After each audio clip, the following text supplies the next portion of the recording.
Hi guys, KP this side from InvestorWise. Hope all of you are doing good. So finally, I'm back with another video, and this is the vlog series. We did around 40 videos in this series. If you haven't watched my earlier videos, you should watch them to get a basic idea about equity investing and the kind of temperament and the mindset that you should have when you come to this dynamic asset class.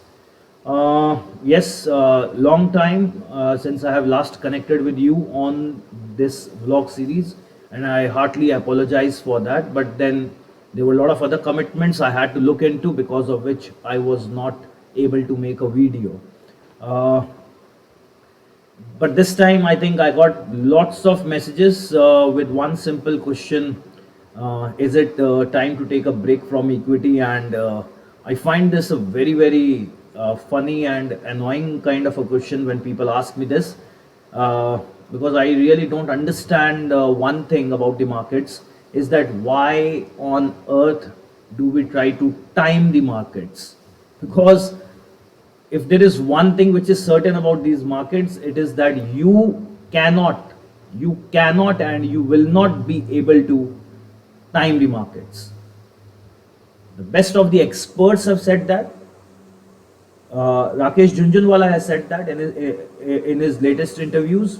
Sadly, before his demise, he's given a lot of knowledge to all of us, and uh, I have been saying that for so many years now, that you cannot time the markets. Let's not waste time doing that. What's important is to understand how you can play around with your exposure. At what point of time is it ideal for you to increase your exposure in the market? And then there are times when things are creating a hazy picture, and it's better to reduce down on your exposure.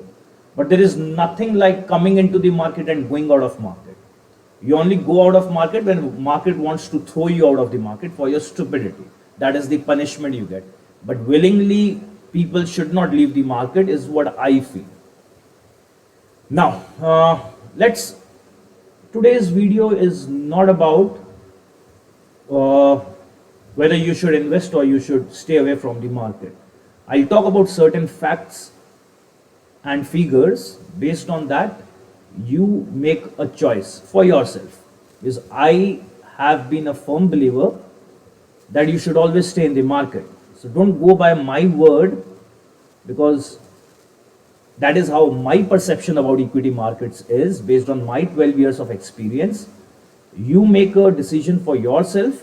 Maybe this video will give you some extra inputs based on what I feel. Although I know there is a lot of buzz, lot of information available, all thanks to social media platforms now, where even people who have started trading 6 months back, they have started making live videos about their trades. They have started giving you suggestions how 1 lakh can be converted into 50 lakhs within 1 month. And that is the irony about equity markets, that anybody and everybody knows it. That is the problem, and that is why we have so much of bullshit in the market, the buzz being created. Anyways, so let's understand what exactly is happening now. Because of this COVID situation, lot of incentives, lot of perks, a lot of financial assistance was being given. There were different ways of doing it. Some particular sectors were given subsidies, some particular industries were given tax benefits, tax holidays, some other kind of assistance was given financially or in kind by the government of different nations, depending on, because of COVID, who has been impacted how much. Once we came out of the COVID scenario, there was a lot of liquidity in the economy, because one of the ways of injecting in liquidity for the US government was to reduce down the interest rates. Literally, interest rates were reduced down to zero, or if it was 0.1 or 0.2, that's hardly anything, right? You understand that. When you make money easily available, that is the time when, whether it's retail or it's corporate, everybody was having more and more liquidity. The idea was not to make money easily available, but that was the requirement of the situation we had at that point of time, when respective governments have thought of giving some financial assistance to survive the situation that we had, which was not foreseen, which we were not prepared for. So that was one way of helping out. But as we recovered from this COVID scenario, slowly and steadily people started having liquidity. Now you have to use this liquidity somewhere. So spending power increased. And that is the time when even people started putting money in equity markets. So you saw that steep rise in the equity markets in the year 2020, March, April onwards, right? When your spending power goes up, when your consumption goes up, I'm talking a little bit of economics also over here, okay? For your better understanding of the entire thing. You have to go, you will buy things which I say only when I give you logics to explain that. So my video might be a little long. Would you please stay with me, and this will be useful for you to have a clear vision and mindset of what you need to do next, okay? So when you have a very good spending power, then obviously supply is being constant, or supply is increasing but not increasing at a pace at which the demand is being created. Obviously, ultimately that is going to result in inflation, which you saw by witnessing hike in crude oil prices, hike in commodity prices, even gold prices were rising, silver prices were rising, the price of commodities were rising as a whole, and that is what ultimately leads to inflation. Now, controlling inflation is very important. That is another thing which, again, as part of the monetary policy, the Reserve Bank of India or the Federal Reserves in US, they have to take care of inflation. Otherwise, the money will start losing its value, right? So once that happens, that will trigger increase in rates, and that is what started in this year, the year 2022. Until now, a total of 5 interest rate hikes have been done by the US government, where they made their point very clear.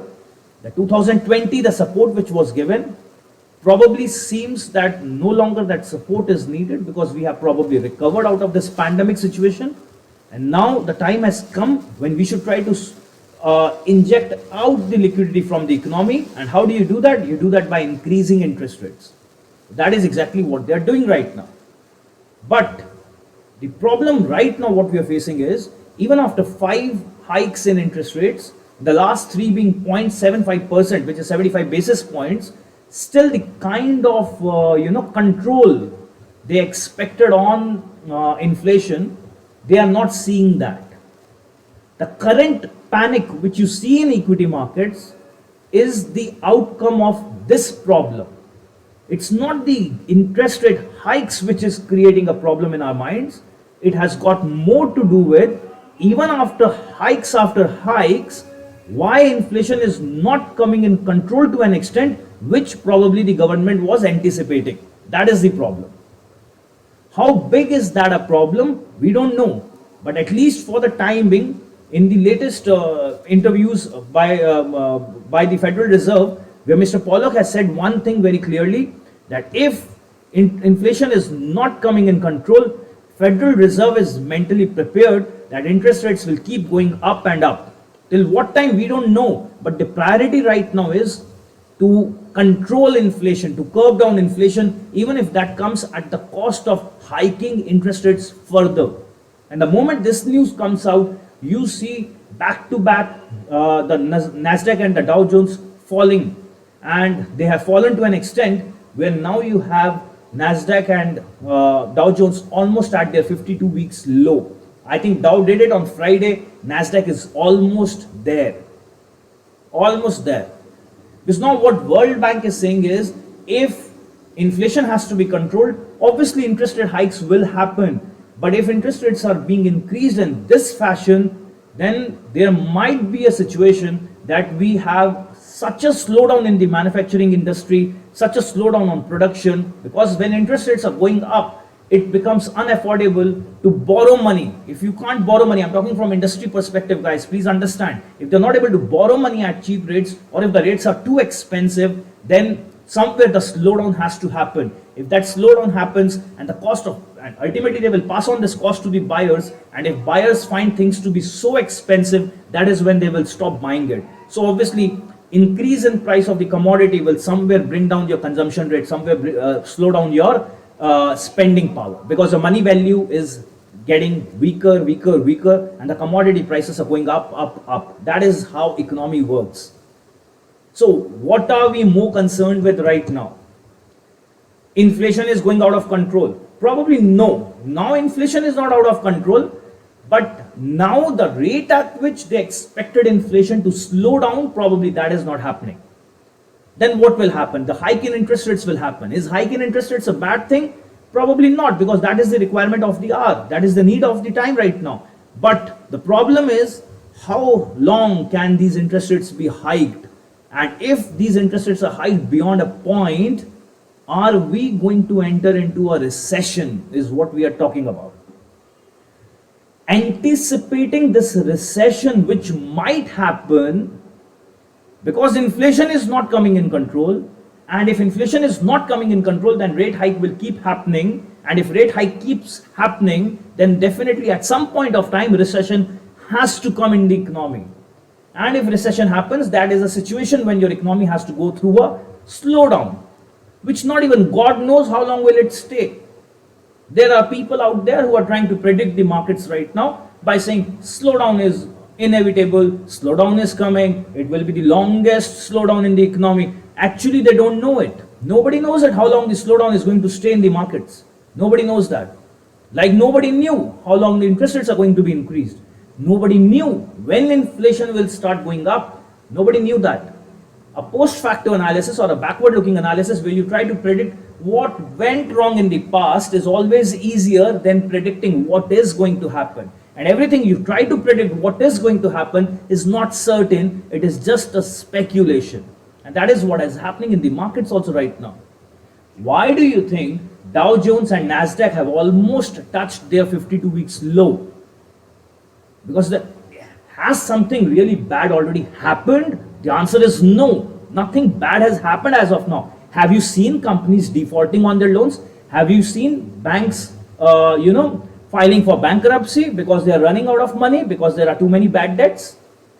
In fact, on the contrary, in the last quarter, India had a situation where they reported better NPA numbers, which means the NPAs have gone down, their recoveries have gone up.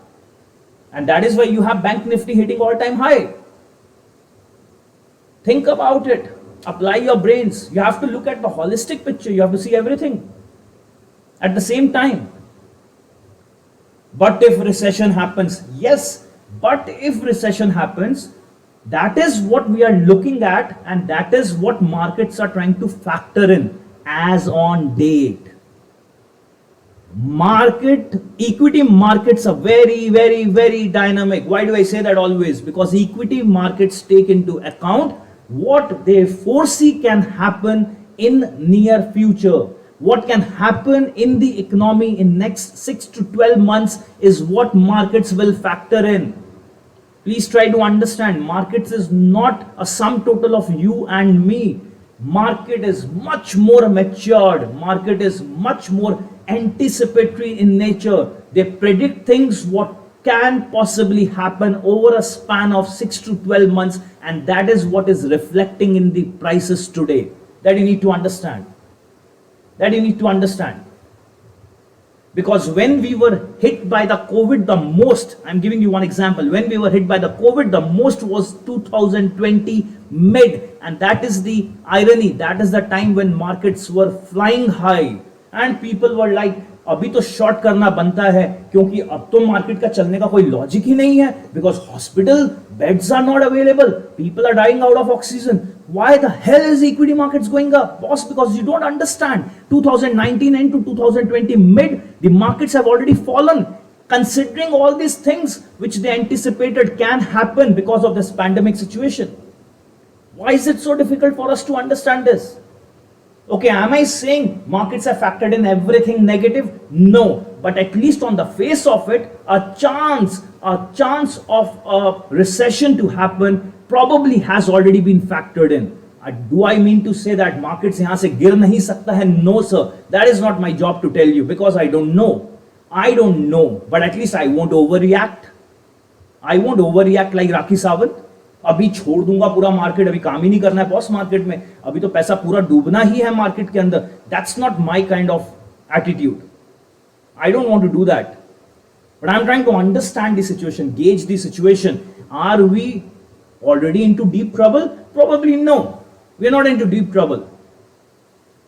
But are we anticipating that we might end up in trouble in coming months? Probably yes. How do you know that? Probably that is the reason markets are touching their bottoms of last 1 year. They corrected a lot. Are US markets in an oversold zone? Probably yes. Probably yes. Because now when we people have started understanding that we are probably entering into a recessionary phase, now more and more people want to short in the market.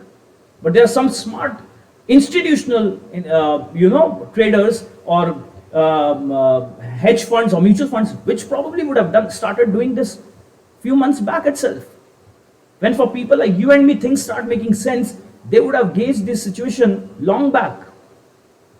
Think about it. There is no rocket science in this. This is all logical. If we enter into recession, how long are we going to stay in recession? Nobody knows that. But what do you mean by recession? First you try to understand that. What do you mean by recession? Maybe recession is something self-inflicted. Maybe we inflicted that situation because we intentionally want to bring a slowdown in the economy. We want to bring a slowdown in the economy because if we don't do that, then how the hell do you get a control on inflation? Think about it. Lower production, lower manufacturing, lower GDP. Yeah, maybe because that's what intention of the Federal Reserve right now is. Maybe that is what even RBI wants. That is why RBI is imposing so many restrictions on exports. Exports of cement, exports of textiles, exports of metal. Why do they want to do that? Everybody wants more and more exports to happen to manage a balance of payments and balance of trades. You want exports to happen, right? Why in India right now exports are being restricted? Have you ever thought that? Have you ever given it a thought? Why is it that exports are being restricted right now? Are we not worried about the forex reserves? Everyday news headline: forex reserves are going down. India is losing on its forex reserves grip. It has come down from $650 billion to $550 billion. We lost almost $100 billion in forex reserves. Forex reserves is not my concern right now. It's not that important to me right now. But don't you think we probably are in a better situation as far as inflation is concerned when we compare to other countries like the UK or the US? Think about it. My forex reserves will grow again if my financial assets are worth investing in. That government knows.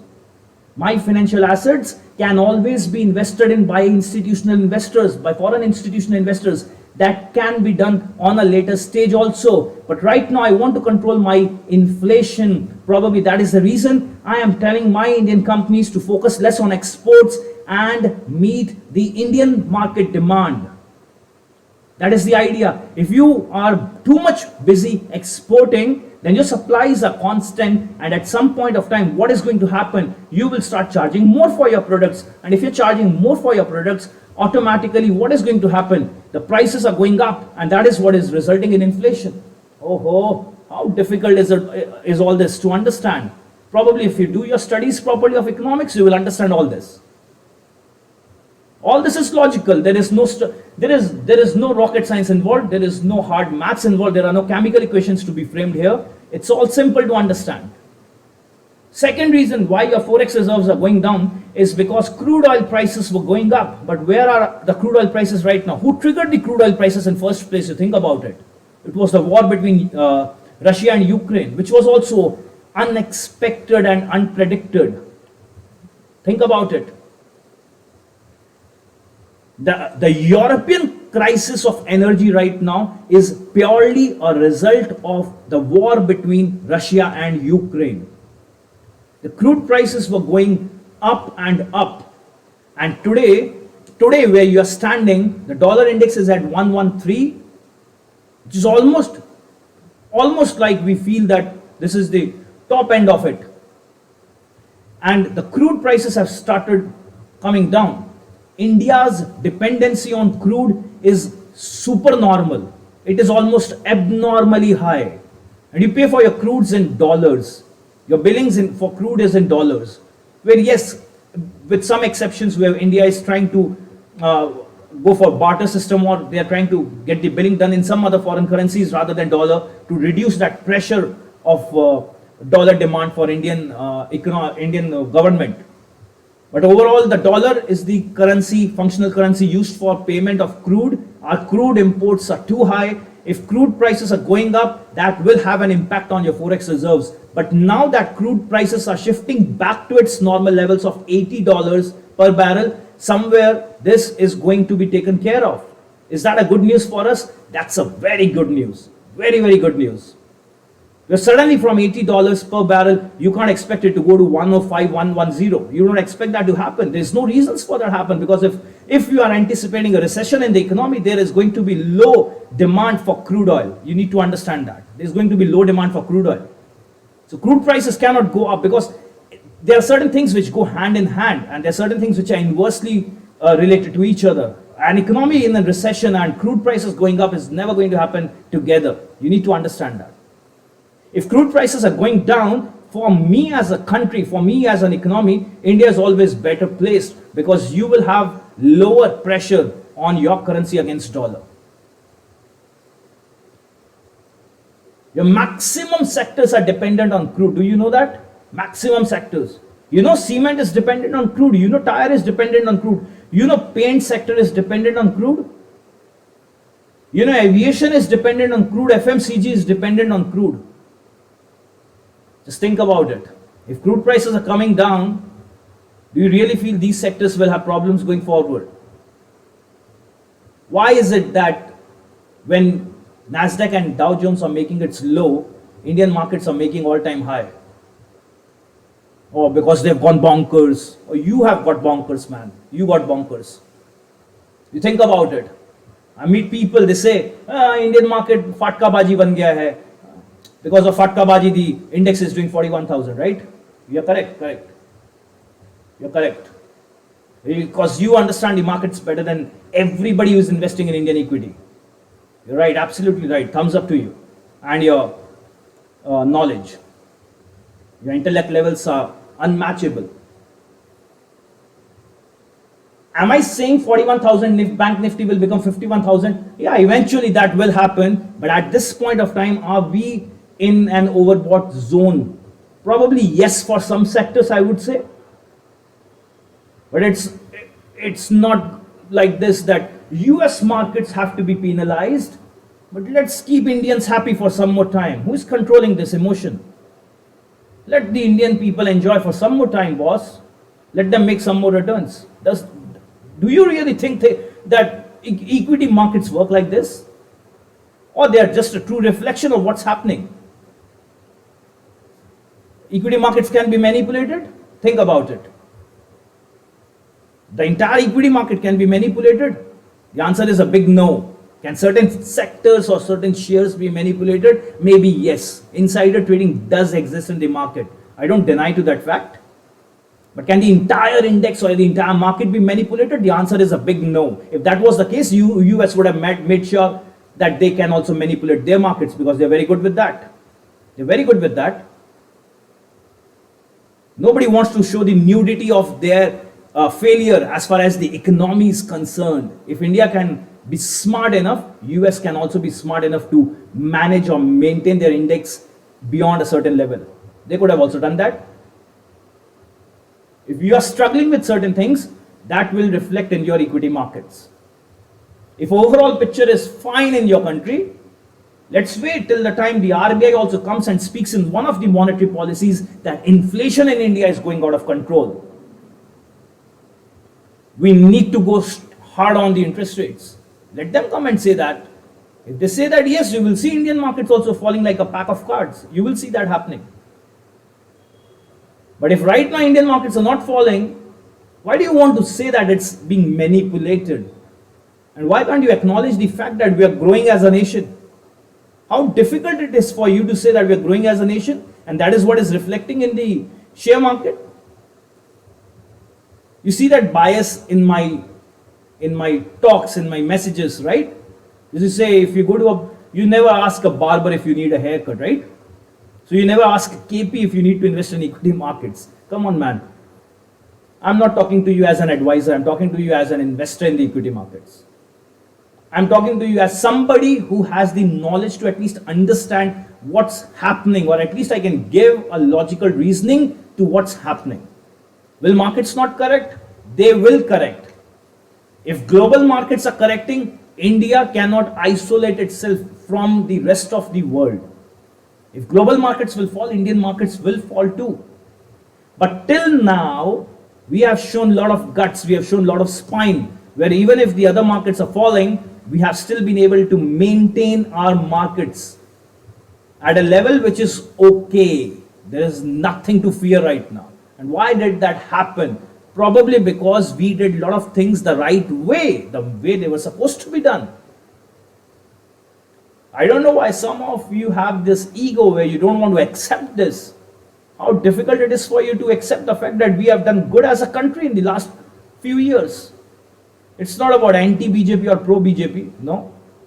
It's about where we stand. Your GST collections are going up every month, year on year. Your advanced tax collections this time has been very good.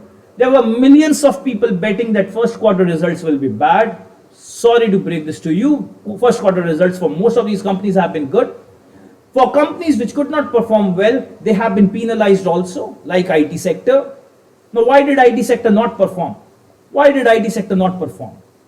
Is it the inefficiency of the IT sector that they could not perform? The answer is a big no. IT sector could not perform because of the problems that are going on in US and Europe right now. It's because of the problems in US and Europe that Indian IT sector is suffering, because most of their revenues come from export of services to these nations.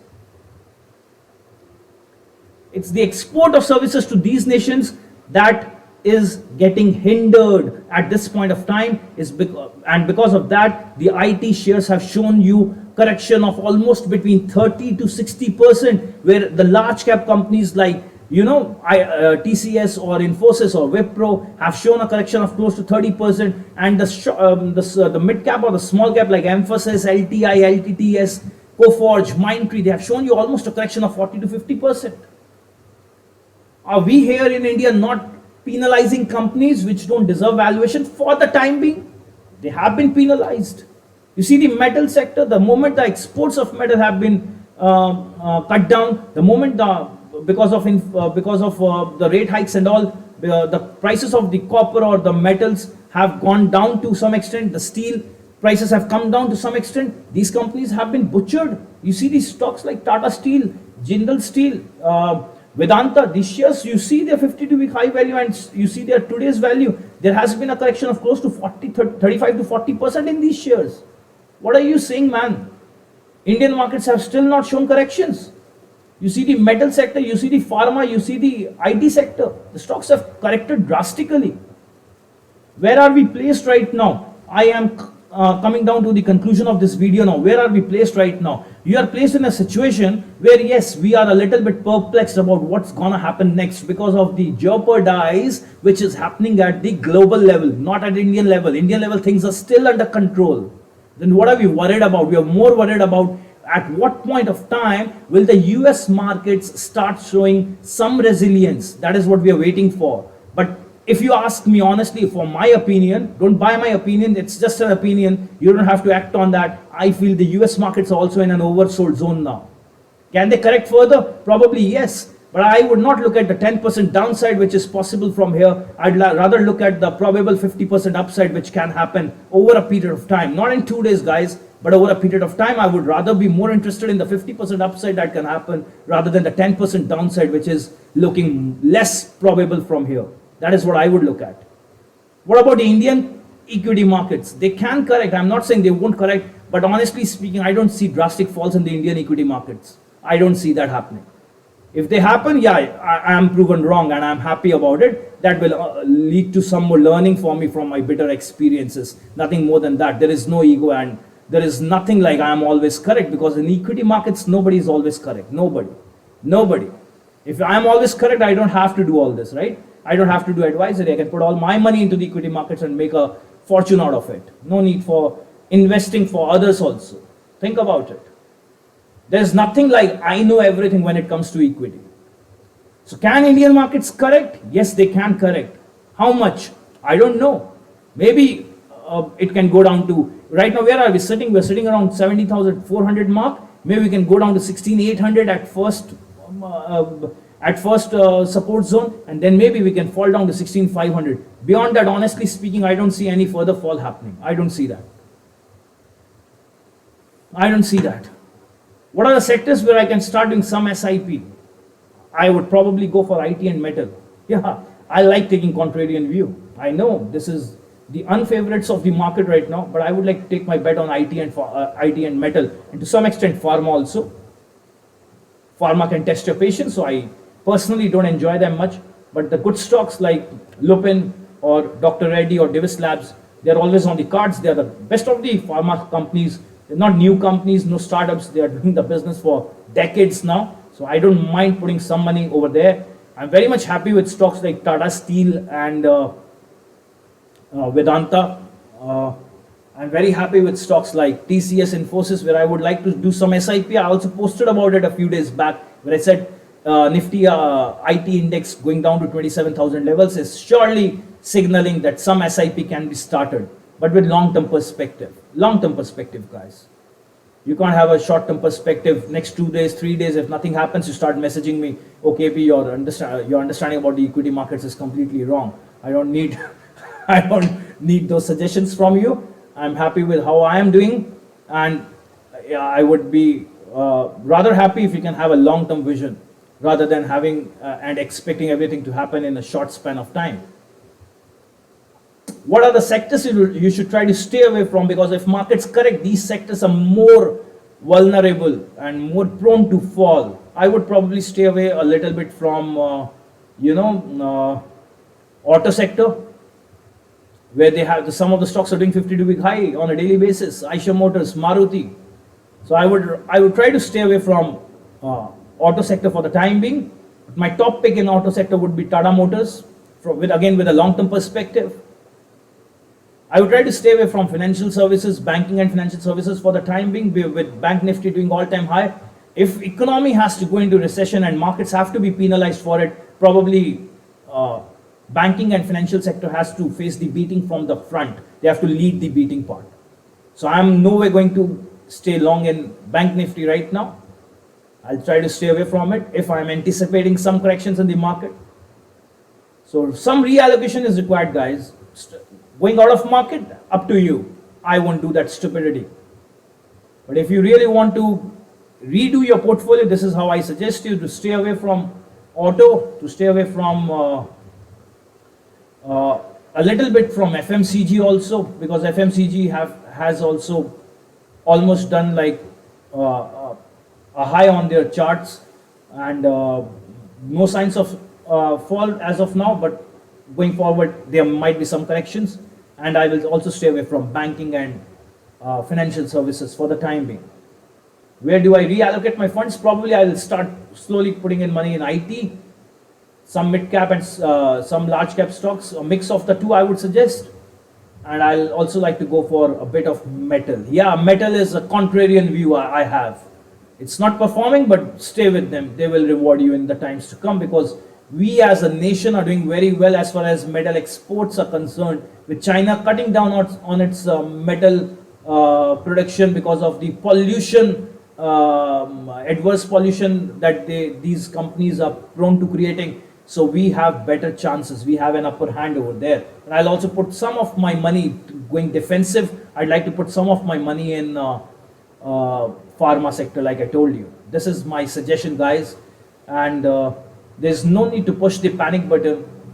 Being in this market for 12 years, one thing which I have understood is that, there is no good time to enter the market, so there's no good time to exit the markets. uh, don't waste your time doing that. There's no point wasting your time contemplating on when to enter and when to exit the markets, because you never know a week of good trades, and you never know from when the bear markets will start looking more like a bull markets. You never know that. So okay, so the summary is US markets hitting their 52 weeks low. I personally feel they are in the oversold zone.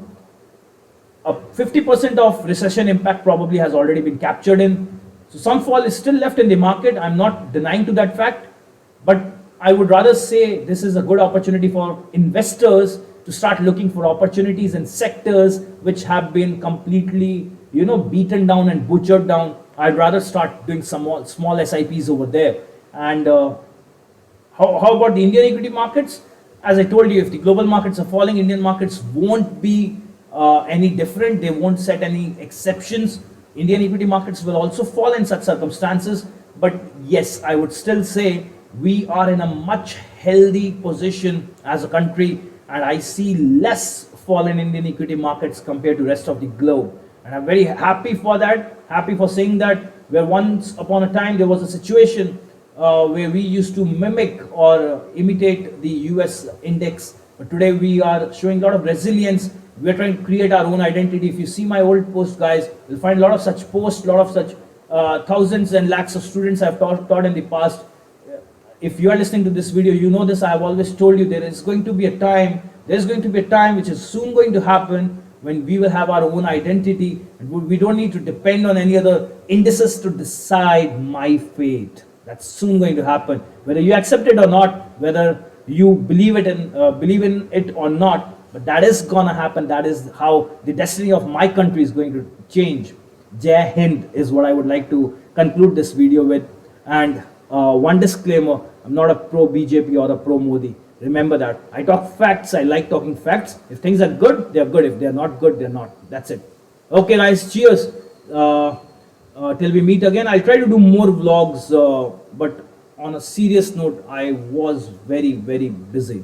Very busy with a lot of home commitments, a lot of my work pressure. And I'm extremely sorry for not doing videos. I know you people, a lot of you write me messages that we missed your vlogs and all. I'm extremely sorry for that. And I know this is one thing I need to work on. I'll try to give more and more time for this.